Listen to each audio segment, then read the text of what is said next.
lagi kita di channel yang perlu imajinasi informasi gratis tidak bayar. Subscribe. Assalamualaikum warahmatullahi wabarakatuh. Teman-teman, menjadi baik itu biasa, menjadi biasa itu baik, tetapi menjadikan kebaikan sebagai suatu kebiasaan itu baru yang terbaik dan luar biasa. Teman-teman yang berbahagia, hari ini Bang Kicca ada di Bogor dan Bang Kicca weekend bersama dengan anak-anak dan cucu.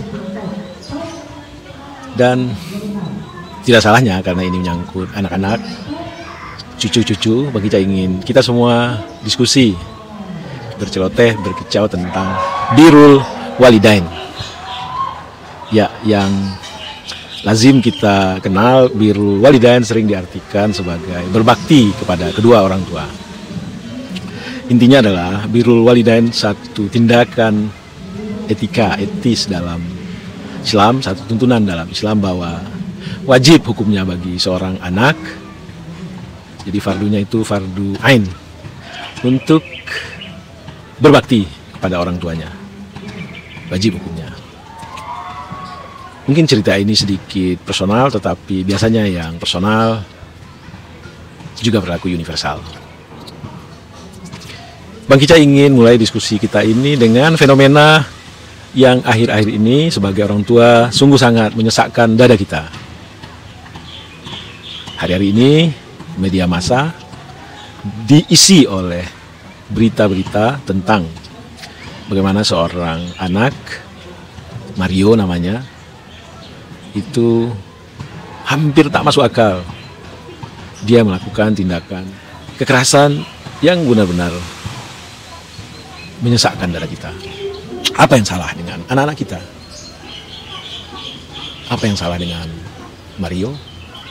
Apa yang salah dengan, ya tadi Bang Kicca baca berita seorang anak pulang sekolah tiba-tiba dipukul, ditikam, dan anak tersebut meninggal dunia. Apa yang salah dengan anak-anak kita? Apa yang salah? Banyak peristiwa-peristiwa lainnya yang sejatinya rasa-rasanya bagi Bang Kicca yang katakanlah sudah kakek-kakek saat ini dan mengalami panjang rentang kehidupan, menyaksikan berbagai macam peristiwa tentang kenakalan anak-anak muda, anak-anak remaja, rasa-rasanya ini adalah kenakalan yang paling mengkhawatirkan Bang Kicca, karena tidak hanya sekedar membuli, tidak hanya sekedar berkelahi, menyakiti yang ada takaran-takarannya, ini sudah menghabisi dengan naluri seolah-olah nyawa itu tidak ada artinya bagi mereka. Mungkin ini tidak menyeluruh, tetapi setidak-tidaknya yang muncul ke permukaan banyak kita saksikan kekerasan demi kekerasan dianggap sebagai hal yang biasa.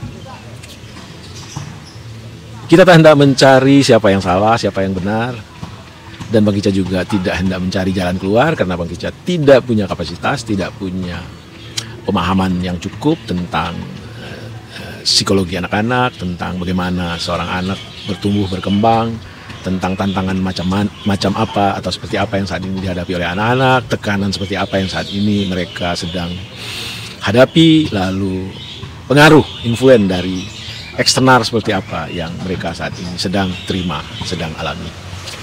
Bang Kicca hanya ingin bercerita tentang sesuatu yang sekali lagi ini personal, mudah-mudahan ini juga berlaku universal.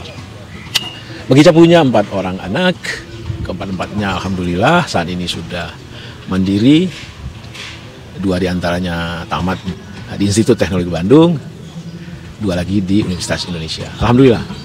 Dan 2 dari anak Bang Kicca tersebut mendapatkan beasiswa, yang satu ahli tambang ke Australia, yang satu lagi dokter spesialis anak, dan saat ini sang dokter juga mengambil atau sedang berkuliah untuk mengambil subspesialis. 3 di antara 4 anak Bang Kicca sudah berkeluarga dan mereka menghadiahi Bang Kicca 6 orang cucu yang alhamdulillah cucu tersebut sehat, tumbuh kembang dengan baik, dan 1 dari anak Bang Kicca masih belum menikah tapi saat ini sudah bekerja. Dia adalah seorang apoteker. Yang Bang Kicca ingin cerita adalah satu, banyak teman bertanya kepada Bang Kicca, apa resep kamu untuk mendidik anak, sehingga yang kami lihat anak-anakmu secara pendidikan sangat oke, prestasi-prestasi mereka luar biasa, dalam pekerjaan juga mereka menonjol, prestasinya, performanya, dalam pergaulan antar sesama mereka juga cukup dikenal, dalam organisasi mereka juga cukup berkiprah. Padahal kamu biasa-biasa saja, padahal kamu nggak ada apa-apanya, apalagi dibanding aku. Ini kata teman akrab Bang Kicca yang memang secara personal dia melebihi Bang Kicca dari sisi apapun. Tentu Bang Kicca tidak bisa menjawab secara seperti seorang ahli. Bang Kicca hanya mengatakan bahwa prinsip yang selalu Bang Kicca tanamkan di diri Bang Kicca dan istri Bang Kicca adalah bahwa anak tidak minta. Kita lahirkan, kehadirannya di dunia ini adalah semata-mata karena keinginan kita, dan tentu saja karena amanah yang diberikan oleh Allah SWT, sehingga adalah mereka. Jadi dengan kesadaran tersebut, tentu konsekuensi logisnya adalah kita bertanggung jawab terhadap anak tersebut, bertanggung jawab terhadap rasa aman, bertanggung jawab terhadap kebutuhan fisiknya, bertanggung jawab terhadap kebutuhan ruhaninya, batiniahnya, bertanggung jawab terhadap bagaimana anak tersebut harus bisa survive. Itu nomor satu. Yang nomor dua adalah anak adalah anak, kita adalah kita. Artinya apa? Jangan ada dominasi seolah-olah anak hanya objek. Hargai anak, tentu proporsional. Seorang anak balita dengan anak remaja atau anak dewasa, treatment atau perlakuan kita tentu tidak sama.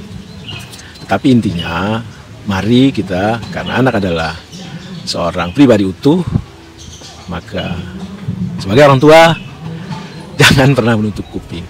Dengarkan mereka, dengarkan mereka. Dan lalu yang ketiga adalah, karena kita pernah jadi anak-anak, nggak mungkin dong kita langsung besar, kita anak-anak dulu. Lalu mari kita call back memori kita, apa yang kita inginkan pada saat kita anak-anak dulu. Dan tidak lebih dan tidak kurang, itu juga lah yang anak-anak kita butuhkan saat ini. Tentu proporsional sesuai dengan tingkatan umur mereka.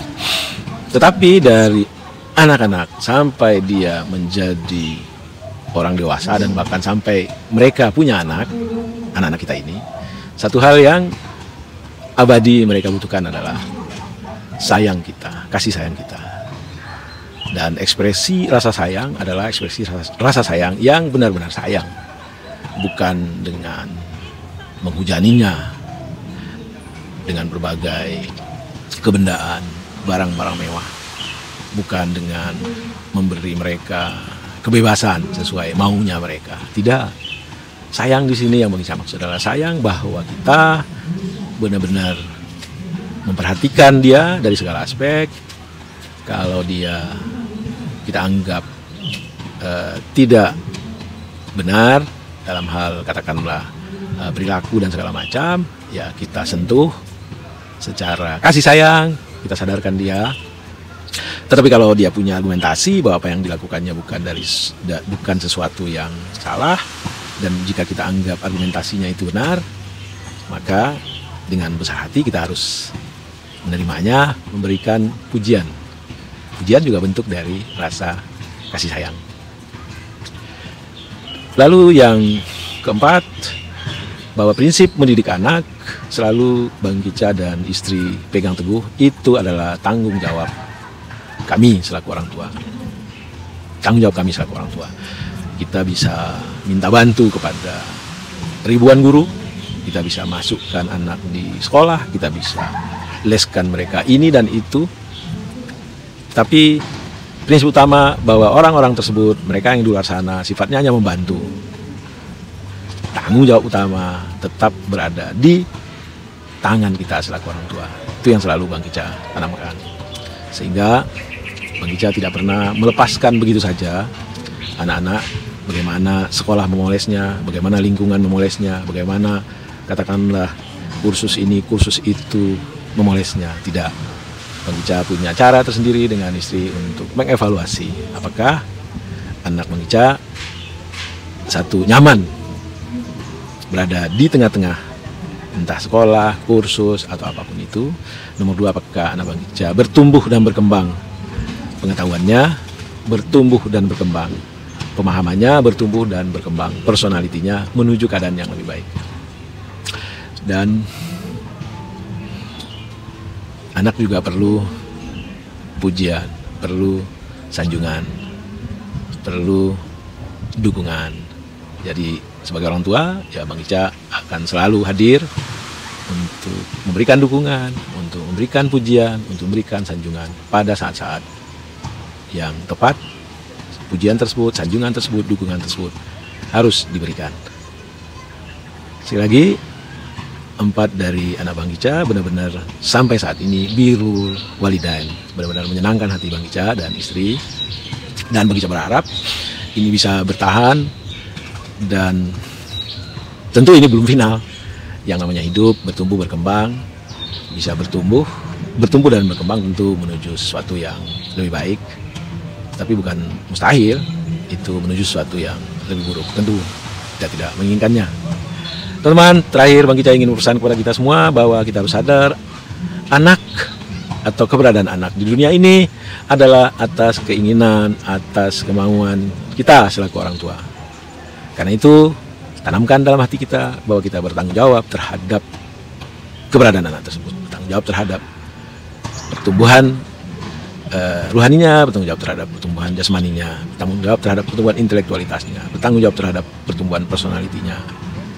Dan satu-satunya beban peradaban yang utama bagi seorang atau bagi orang tua adalah mendidik anaknya, meyakinkan dirinya bahwa anaknya mampu hidup, bertahan, dan membesarkan generasi berikutnya menuju tumbuh kembang yang lebih baik. Gimana teman-teman? Demikian kicau pendek soal birrul walidain, dan kita berharap mudah-mudahan generasi muda kita, anak-anak kita tumbuh menjadi manusia-manusia yang berakhlak, mempunyai kemampuan dalam menghadapi banyak atau makin peliknya problematika kehidupan, dan tentu saja melahirkan generasi-generasi penerus yang lebih handal, yang lebih tangguh, yang lebih berakhlak. Wabillahi taufiq wa hidayah. Wassalamualaikum warahmatullahi wabarakatuh. Salam sehat dan bahagia.